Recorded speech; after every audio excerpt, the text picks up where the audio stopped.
Pandian store சீரியலில் அடுத்த வர எபிசோடில் நம்ம சரவணன் இருந்துட்டு ரொம்பவே மன அழுத்தத்தில் இருக்காங்க. பாண்டியன் அதை நினச்சி ரொம்பவே வருத்தப்பட்டுட்டு இருக்காரு. நம்ம இவன் கூட இருந்தால் மட்டும்தான் இவனை சரி பண்ண முடியும் அப்படின்னு நினச்சிக்கிட்டு சரவணனை பக்கத்துலேயே கூப்பிட்டு பாய் தலகாணி இதெல்லாம் எடுத்துகிட்டு வர சொல்லி டிவி முன்னாடி போயிட்டு டிவியை போட்டுக்கிட்டு ஜாலியாக உட்காந்து பாட்டு கேட்டுட்ருக்காங்க.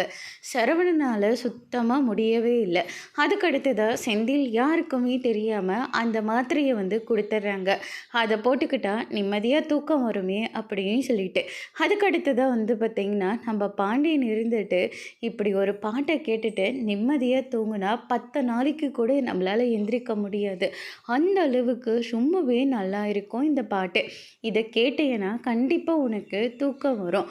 உன்னோட மைண்டும் அதே பக்கத்தை யோசிக்காது, வேறு யோசிச்சுட்டே இருக்கும். அதனால தான் நான் சொல்லிக்கிட்டு இருக்கேன், இந்த மருந்து இந்த மாத்திரைலாம் உனக்கு தேவையே படாது. இந்த மாதிரி ஏதாச்சும் ஒன்று பண்ணிக்கிட்டே இரு சரவணா அப்படின்ற மாதிரியே சொல்லிக்கிட்டு இருக்காங்க. அப்பா நான் இப்படி பண்ணுறதுக்கு பதிலாக என் மனசுக்கு பிடிச்சதே அஞ்சலி மட்டும்தான்ப்பா.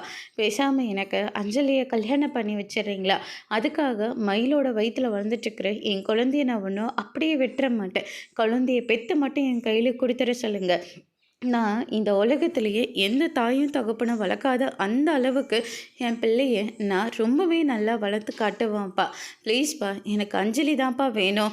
அஞ்சலி என்கிட்ட பேசிக்கிட்டு வரைக்கும் நான் நல்லா தான்ப்பா இருந்தேன். ஆனால் எப்போ அஞ்சலி கிட்ட பேசுகிறத விட்டனோ அப்போவே நான் இப்படி ஆயிட்டேன்ப்பா அப்படின்ற மாதிரி சொல்கிறாங்க. அதோட பிரமோ முடிச்சிருக்காங்க.